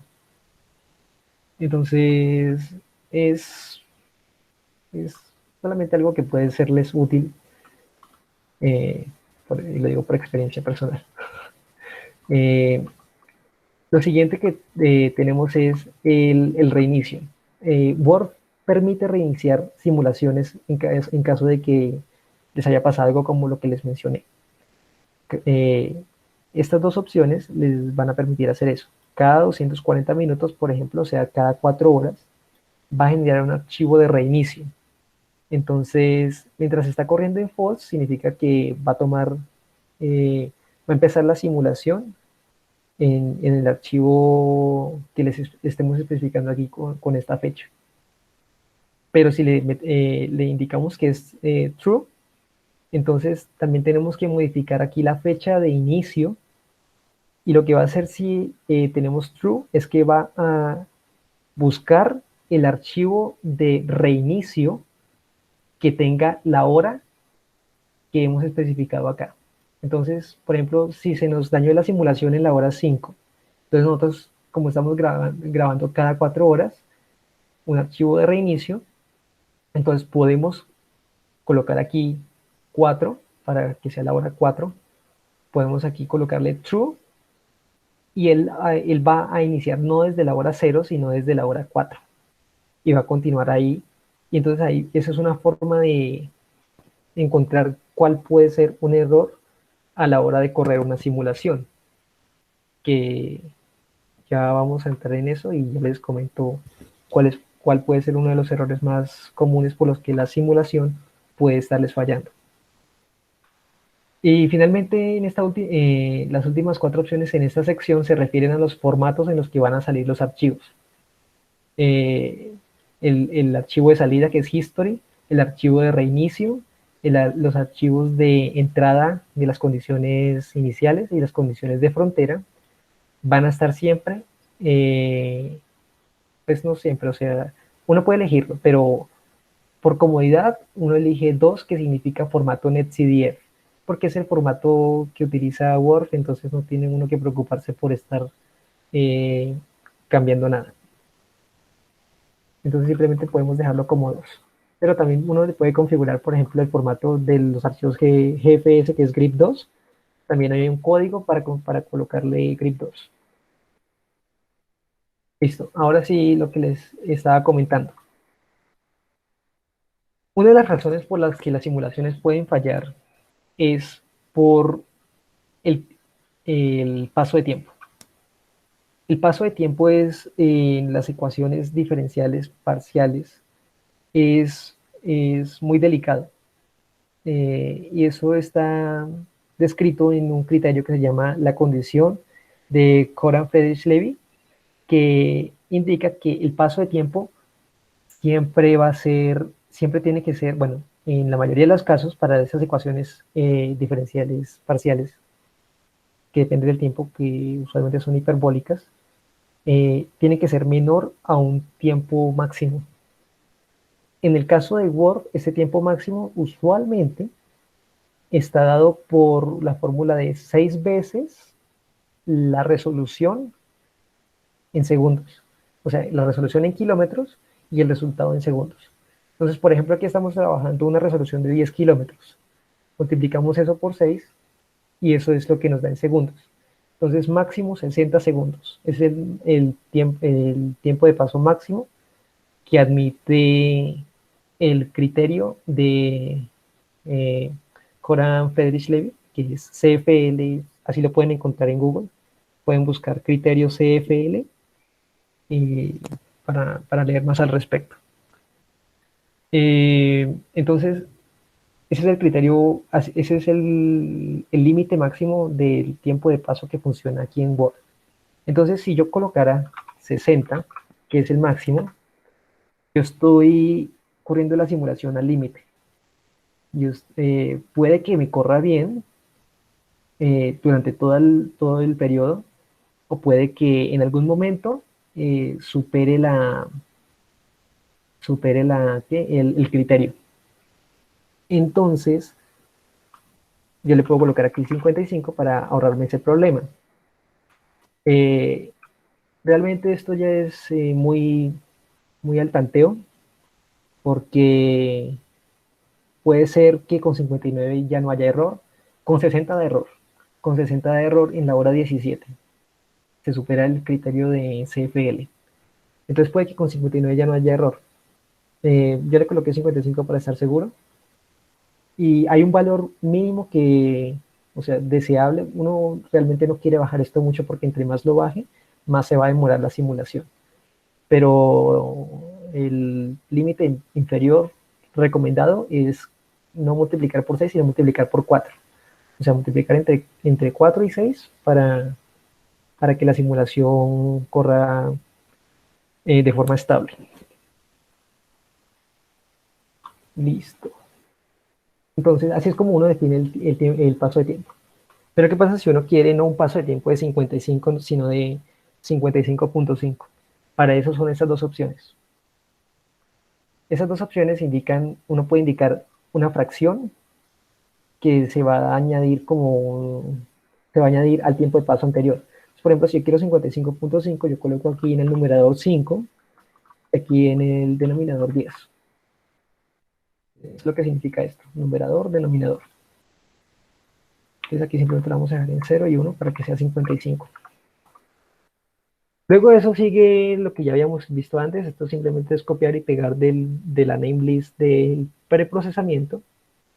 Entonces especificamos el número máximo de dominios, en este caso 2, los mismos puntos de grilla que habíamos especificado antes, 220 y 67 por la corrección que le hicimos antes. Y tenemos algo nuevo. Ahora también tenemos que especificar los números, el número de niveles en la vertical. Pero ese número de niveles en la vertical no va aislado. Eh,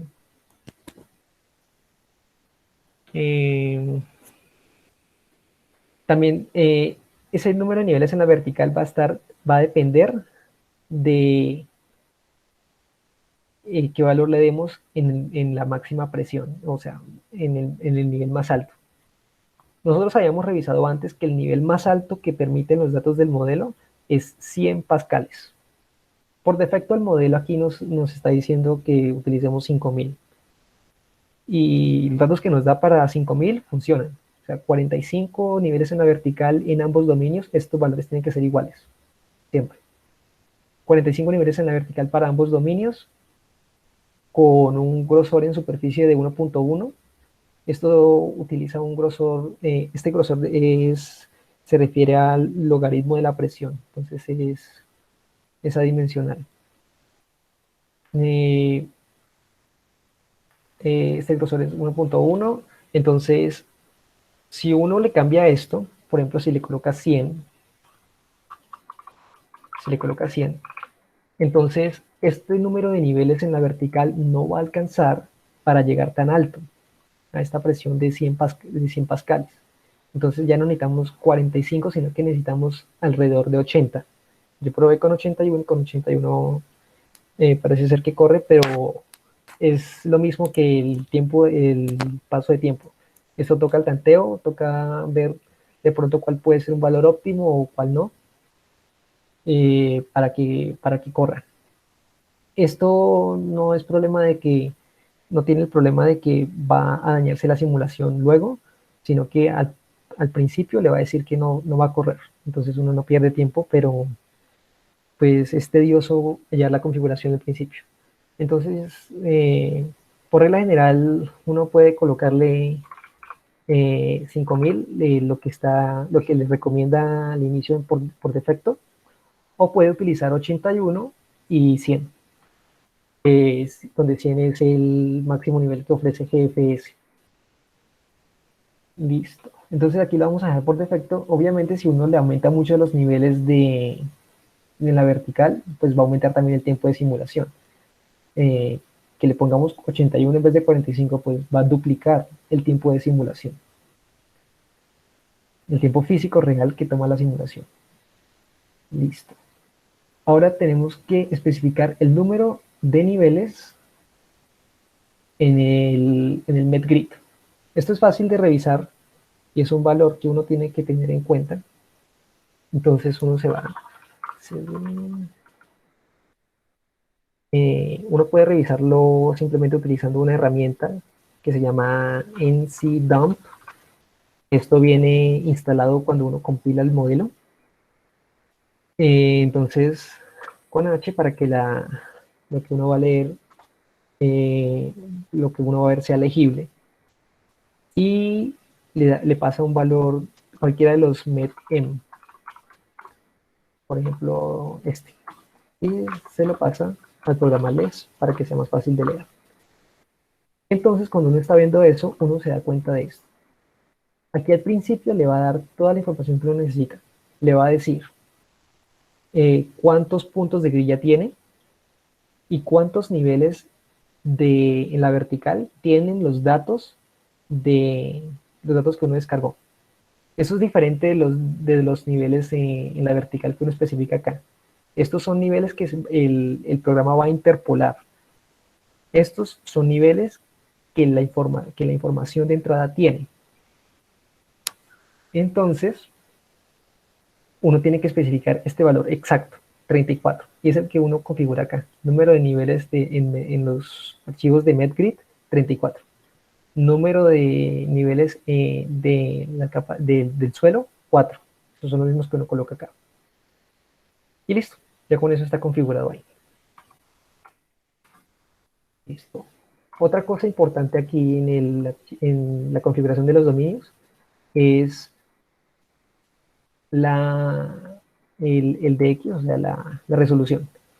Esto no había que especificarlo antes en el otro, pero aquí es importante, aunque sea redundante, porque eso se especifica 2 veces. Toca especificar la resolución del segundo dominio. Si no la especifican, no les va a correr, les va a botar error. Y creo que usualmente no les dice por qué. Entonces tengan cuidado con esto.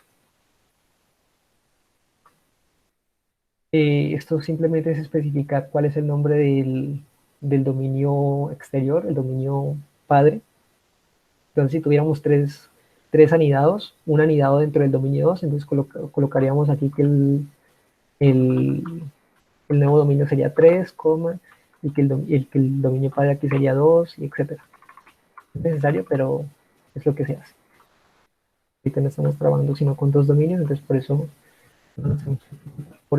Entonces simplemente podemos utilizar las configuraciones por defecto, que esto es lo que trae por defecto la name list.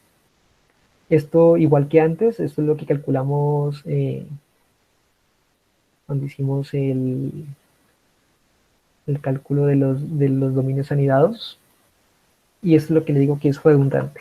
Uno tiene que especificar cuál es la razón del dominio padre y el dominio anidado. Entonces, 1 a 3, o también puede ser 1 a 5. Recuerden que no puede ser par. A menos que ustedes cancelen la retroalimentación. Pero para cancelar la retroalimentación, eso es otro procedimiento, y escapa al alcance de esta guía, este tutorial. Finalmente, una opción de suavizado, pero este suavizado no es un suavizado en todos los dominios, es un suavizado únicamente en el dominio grande, en el dominio más exterior, y únicamente suaviza la parte en donde haya un dominio anidado. Entonces, pues realmente no sé cuál sea la utilidad, entonces no les podría decir. Listo. Y finalmente tenemos la parte de parametrizaciones físicas. Word tiene dos suites de parametrizaciones físicas que recomienda. Tiene una que se llama Conus, para latitudes medias, y tiene otra que es Tropical, que, bueno, el nombre es ¿qué es? Estas suites lo que hacen es especificar códigos, o sea, valores de la parametrización que se va a utilizar. Entonces, la parametrización tropical especifica un valor para la física, para la microfísica, para la física de cúmulos, para la física de radiación de onda larga, para la de onda corta, radiation, shortwave, para la física de la capa límite planetaria y para la física de interacción con el suelo. Entonces, si uno quiere aceptar las parametrizaciones de la suite, lo único que uno tiene que hacer es colocar un -1. -1 significa que uno acepta lo que venga ahí. Pero si uno quiere, uno también puede utilizar parametrizaciones que sepa que funcionan con las otras parametrizaciones, porque hay incompatibilidades. Uno tiene que estar seguro de que las que va a utilizar son compatibles. Entonces, En este caso vamos a aceptarlas todas, menos la de cúmulos. Porque la física de cúmulos, la parametrización de cúmulos, solamente es necesaria si uno va a hacer simulaciones con resoluciones mucho mayores a 10 kilómetros, o sea, mucho mayores, yo creo que es 15 kilómetros para arriba. Pero como el dominio más grande aquí es eh, de 10 kilómetros, entonces no es necesario hacer parametrización de cúmulos ni en el dominio grande ni en el dominio pequeño. Finalmente, pues estas parametrizaciones en el manual del usuario están mucho mejor explicadas qué significa que sea uno o que sea dos o que sea tres para cada una de las parametrizaciones. Entonces, si están interesados, recomiendo leer eso y leer también la literatura asociada a cada una de las parametrizaciones para entender cuándo funcionan y cuándo es preferible utilizar otra, etcétera.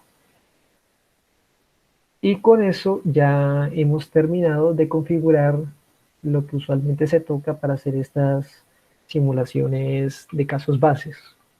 Esto de dinámica ya tiene que ver con cómo se solucionan las ecuaciones, los métodos numéricos para resolver las ecuaciones de transporte, las ecuaciones diferenciales.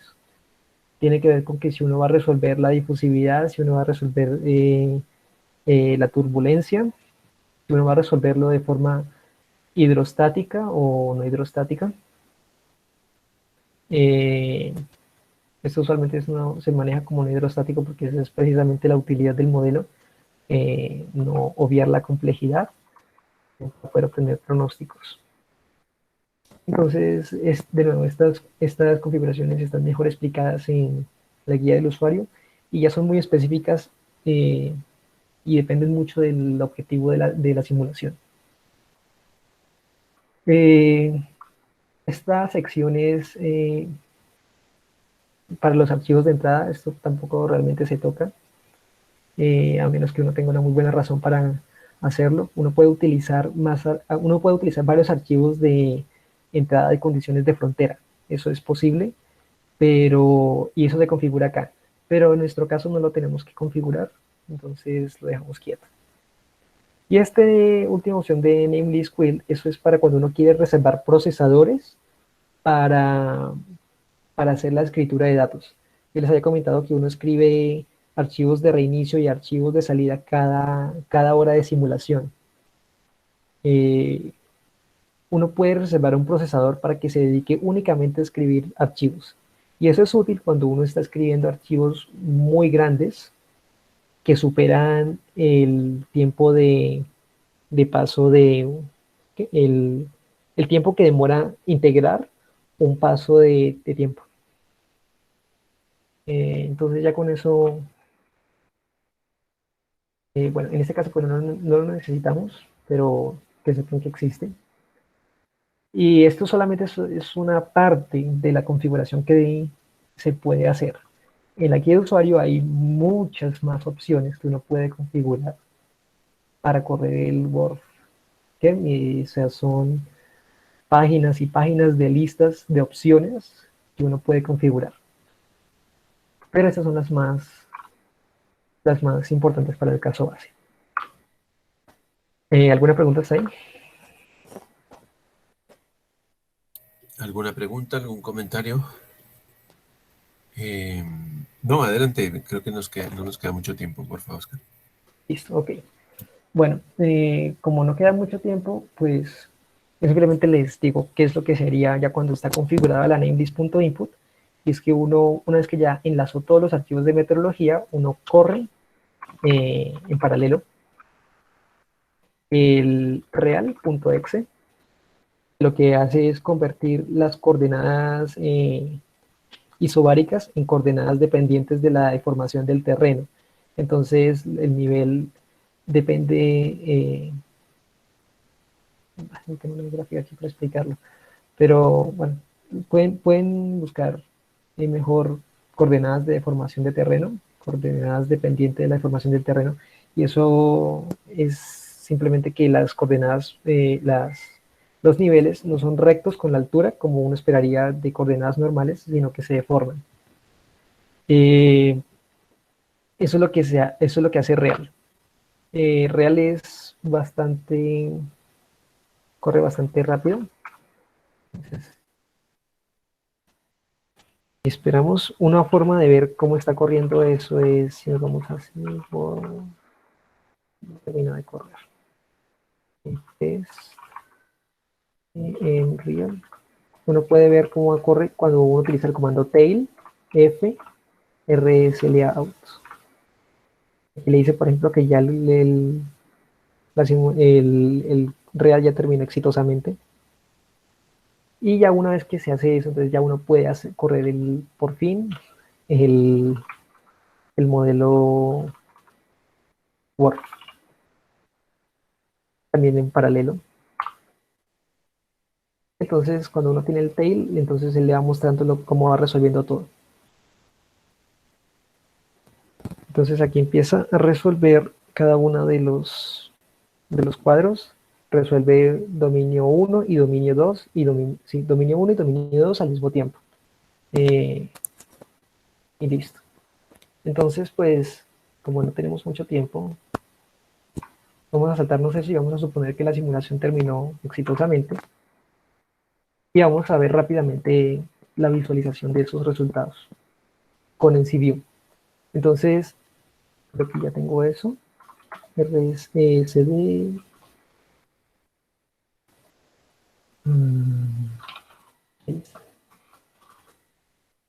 Listo. Entonces vamos a verlo solamente para el dominio 2, que es el dominio con la mayor resolución, el más pequeño. Entonces utilizamos NCView. Por out.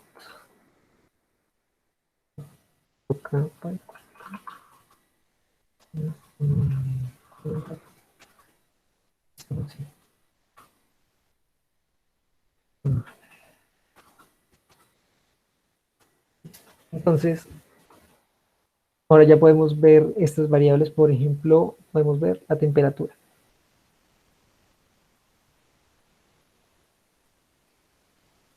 Creo que esto es temperatura en varios niveles.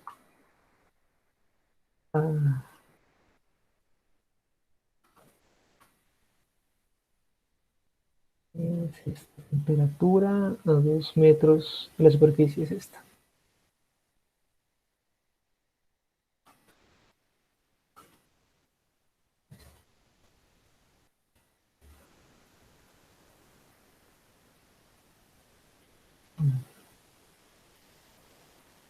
Entonces causa problemas.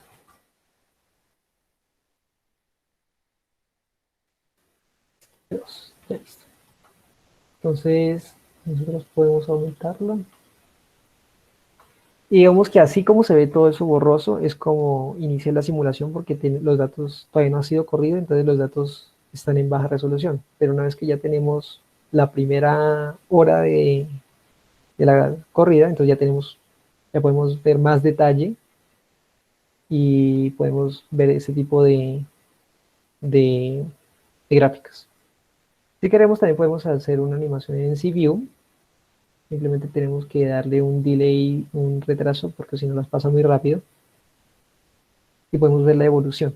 Esta evolución es, recuerden que eso está en hora UTC 0.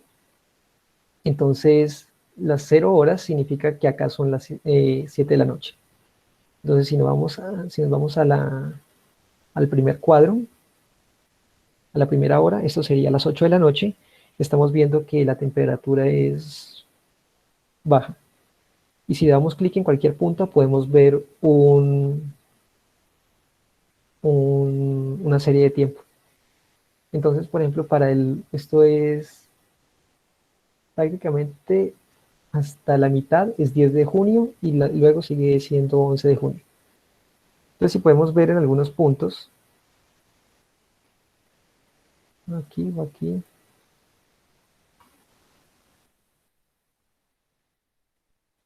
podemos ver las series temporales de varios puntos.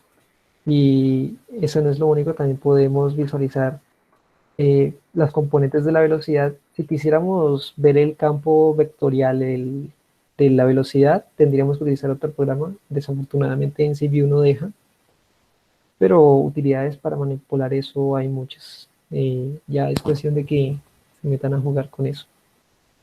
Entonces aquí podemos ver la componente, ah, podemos ver la componente vertical de la velocidad, que es un buen indicador de la turbulencia.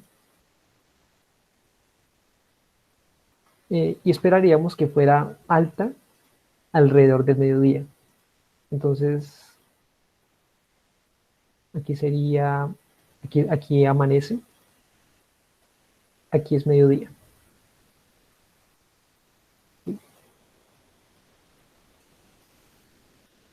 Ahí es mediodía y ahí empieza otra vez a anochecer.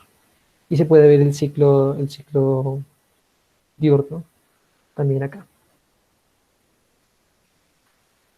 Y con eso estaríamos finalizando esta presentación. También se pueden revisar muchas más variables. Uno puede utilizar esta herramienta que ya les mostré antes en CDump y uno puede revisar la descripción de las variables y también las unidades de las variables. Aquí también le dice cuál es la unidad. Por ejemplo, esto es metros por segundo. Es la componente vertical de la velocidad. ¿Listo? ¿Alguna duda, algún comentario? De pronto, muchísimas gracias, Oscar. Muy interesante la presentación, muy ilustrativa. Como les decía antes, no, esto no es nada fácil, o sea, no se hace de un rato para otro, sino que toma mucho tiempo, ¿no? Meses. Y Oscar partió de cosas que ya estaban hechas, ¿no? De los cursos que tomó en meteorología, del trabajo que había hecho Marco. Eh, es muchísimo, muchísimo trabajo. Es posible y es muy ilustrativo, uno aprende muchísimo, de métodos numéricos sobre todo, que quiera aprender métodos numéricos, con esto aprende mucho. Entonces, Oscar, no sé, unas últimas palabras, recomendaciones para quienes quieran meterse en este campo de la modelación meteorológica y de calidad del aire. ¿Qué recomendación así rápida le harías? Eh, Hay que leer manual. Esto es básicamente leer el manual tanto como pueda. Pero digamos que lo interesante no solamente es hacer esta parte de la simulación, sino también luego complementar con otras herramientas, por ejemplo, herramientas de sistemas de información geográfica o lenguajes de programación para hacer más fácil el procesamiento de los datos. Entonces, esto no es de solamente aprender a correr Borg, sino también de todo el entorno del desarrollo de esto. Entonces, no solamente es aprender a utilizar Word y el lenguaje de programación, sino también aprender a utilizar Linux. En la medida en que uno sepa utilizar Linux mejor, entonces más ameno va a ser hacer este tipo de cosas, porque realmente Linux es un entorno de trabajo que está hecho especialmente para este tipo de cosas, para que programar sea fácil, para que procesar archivos de texto sea fácil. Entonces, en la medida en que aprendan a usar Linux, va a ser más fácil aprender a utilizar las otras herramientas. Vale, Oscar, muchísimas gracias. Permíteme, detengo la grabación para un mensaje corto a los estudiantes.